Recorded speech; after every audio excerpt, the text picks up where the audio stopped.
संवाद उपनिषद श्रृंखला में आज का विषय अग्नि सोम भाग 4। अग्नि अपने मूल प्रभव स्थान से टूटकर वायु रूप में संचरण करने लगता है, वह ऋत कहलाता है। इस ऋत अग्नि में सोम का संबंध तारतम्य कम ज्यादा भाव में विभक्त होकर ऋतु कहलाने लगता है। ऋत भाव के ये अग्नि ही सोम की सम विभक्ति के कारण ऋतु में परिवर्तित होते हैं। दूसरे शब्दों में ऋत अग्नि में ऋत सोम की आहुति होने से जो अग्नि सोमात्मक अपूर्व संयोगिक भाव बनता है उसे ही ऋतु कहते हैं। ऋत रूप अग्नि में सोम की समान रूप से अधिकता एवं कमी से ही हमें ताप में कमी या वृद्धि यानी सर्दी गर्मी का अनुभव होता है। ये अग्नि सोम और वायु ऋत रूप है। ये ऋत अग्नि 10 प्रकार की है। गायत्रादि 8, धिष्ण्य अग्नि और सावित्राग्नि। इसको विशेष रूप में लाने वाला सोम 30 प्रकार का है। दिक् सोम, ब्रह्मणस्पति, चंद्रमा और 27 गंधर्व, इन दोनों ही प्रकारों का आधान या उत्पत्ति उद्गम रूप वायु होता है। इनमें गायत्राग्नि और दिक् सोम हमेशा सर्वत्र सम रूप में ही व्याप्त रहते हैं, यानी इनमें कोई विशेष तरतमता कमी वृद्धि नहीं रहती। 8 प्रकार के धिष्ण्य अग्नि की गति में भेद रहता है, अतः प्रत्येक संवत्सर वर्ष में ये अन्य अन्य रूपों में प्रवृत्त होते हुए विषम भाव से संयुक्त होते हैं। सावित्राग्नि का दिन में वर्धन होता है और रात्रि में अपक्षय होता है। सोम का भी तारतम्य भाव रहता है। यह सोम ब्रह्मणस्पति से ऊपर रहता है। ब्रह्मणस्पति सूर्य से ऊपर है। सूर्य जब दक्षिण गोल में रहता है तब उस आधे संवत्सर के समय पृथ्वी के ठीक ऊपर सूर्य की समीपता होने के कारण सोम की अधिक बाढ़ समपल्लव रहती है। इसके विपरीत आधे वर्ष में सूर्य की क्रमशः दूरी हो जाने से यह सोम थोड़ा थोड़ा आ पाता है। 27 गंधर्वों में नक्षत्र भेद से ही भेद होता है। जिस नक्षत्र के नाम वाला महीना है उसमें उसी नक्षत्र का सामीप्य सानिधान होने का बहुत विशेष योग रहता है। इस महीने में यह फेरबदल होता है। चंद्रमा द्वारा भी प्रत्येक पक्ष में वृद्धि और क्षय के कारण तारतम्य होता है। इस तरह अग्नि तथा सोम के संबंधों में तारतम्य यानी अनुपात बदलता रहता है। उसी से प्रतिपल ऋतुओं में भेद होता रहता है। स्पष्ट है कि ऋत अग्नि ही सोम की कमी या वृद्धि हो जाने से ऋतु कहा जाता है। ये ऋतु 6 प्रकार की है। वर्ष का आधा भाग शीतकालीन होता है, जब सूर्य दक्षिण गोल में रहने पर सोम की बाढ़ रहती है। आधा संवत्सर उष्णकाल होता है, जब सूर्य सौम्य गोल यानी उत्तर गोल में रहता है और सोम में कमी रहती है। वसंत काल वह है जब अग्नि का व्यय होने पर जो बाकी बचता है वह वास करता है। व्यय शेषाः अग्नेः अस्मिन् वसन्तः भवन्ति इति वसन्तः। अग्नि का सबसे बढ़ा हुआ रूप वर्षा कहा जाता है। वसंत, ग्रीष्म, वर्षा अग्नि के उठान के रूप हैं, जिसे उद्ग्राम कहते हैं। वर्ष के उत्तर भाग की 3 ऋतुओं में अग्नि का तेज क्रमशः क्षीण होता है। ये निग्राभ गिरावट रूप कहलाती है।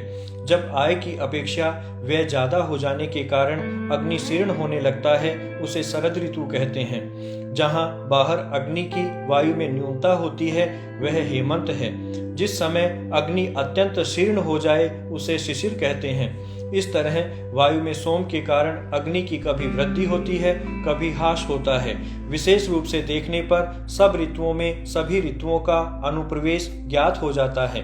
ऋतुओं में हालांकि हर क्षण फेरबदल होता ही रहता है, फिर भी पृथ्वी और धूलोक विचित्र संयोग के कारण बद्ध होकर वसंत ऋतु, ग्रीष्म ऋतु आदि व्यवस्थित बने रहते हैं। लोकानुबंध से संवत्सर में 6 ऋतुएं मानी हैं, लेकिन वैज्ञानिक यज्ञानुबंध से 5 ही ऋतुएं हैं। इसलिए संवत्सर यज्ञ पाक्त यानी पंचावयव कहलाया। हेमंत शिशिरयोः समासेन, अर्थात हेमंत और शिशिर को एक शीत ऋतु मानकर 5 ऋतुएं कही गई हैं।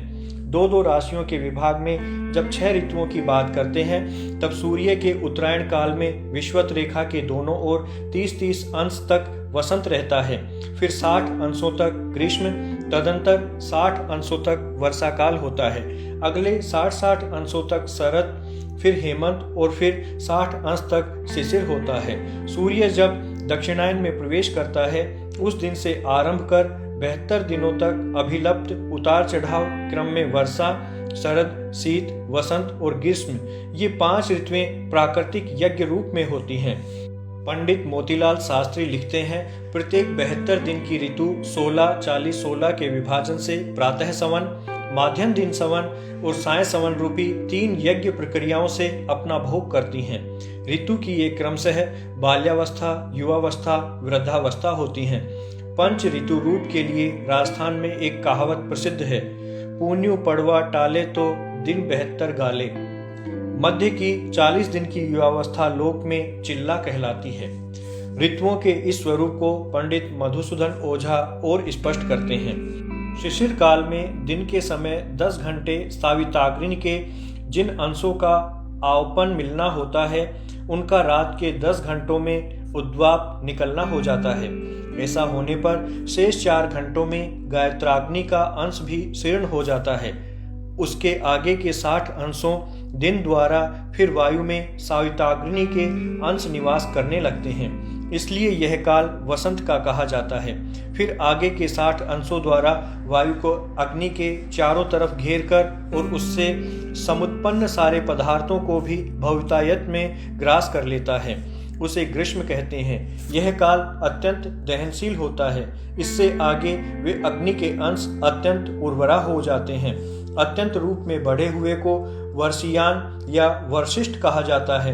यही वर्षा का कारण बन जाता है। अग्नि से प्रत्याहत यानी टकरा कर लौटी हुई अग्नि मूर्छित होकर जल में परिणित हो जाती है और पृथ्वी को सींचती है। वसंत, ग्रीष्म, वर्षा का काल अग्नि का उत्थान काल है। जैसे वसंत से अग्नि की क्रमिक वृद्धि होती है, वैसे ही वर्षा के उत्तर काल यानी वर्षा काल समाप्त होते होते अग्नि का क्रमशः विसरण होता है। इसे शरद कहते हैं। आगे अग्नि की बहुत तेज हानि होने लगती है, अतः इस काल को हेमंत कहा जाता है।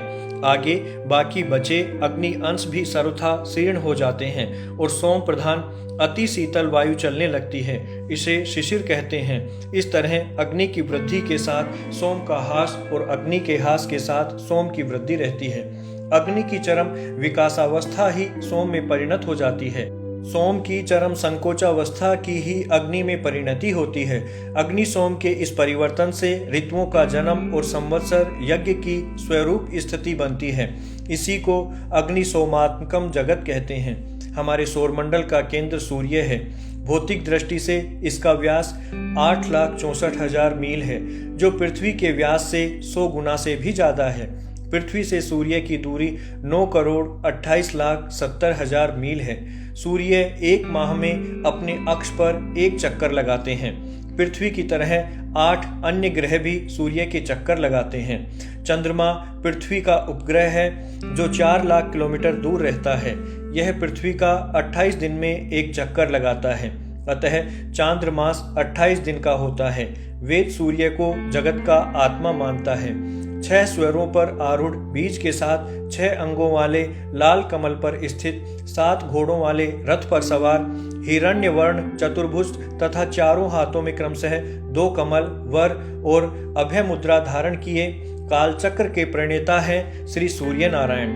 सूर्योपनिषद अथर्व कहता है कि आदित्य से वायु उत्पन्न होती है, भूमि और जल पैदा होते हैं, आकाश, दिशाएं और देवता पैदा होते हैं, वेद उत्पन्न होते हैं, आदित्य ब्रह्म है, अंतःकरण मन, बुद्धि, चित्त, अहंकार है, प्राण, अपान, समान, व्यान और उदान है। सूर्य के चारों ओर सविता देव है। सविता हमारे लिए अभिष्ट वस्तुओं का प्रसव करे। सविता वै अस्माकं प्रसविता आयुदाता है। सूर्य का मंत्र है ओम घृणिः सूर्य आदित्योम। सूर्य में प्रकाश है, अग्नि है, कृणे है, अरुण है। सूर्य को आनंद, ज्ञान, विज्ञान में कहा है। कर्म साक्षी तथा कर्मों का फल वर्षक माना है। सूर्य किरणें पृथ्वी पर गीले पदार्थों को सोख लेती हैं, खारे जल को पीकर पीने योग्य बना देती है। 400 किरणें जल बरसाती हैं, 30 किरणें हिम उत्पन्न करती हैं। रात्रि में सूर्य की शक्ति अग्नि में निहित रहती है। नक्षत्र, ग्रह, राशि, मंडल आदि इन्हीं की शक्ति से टिके हैं। सूर्य पत्नी, छाया तथा पुत्र शनि और यम हैं।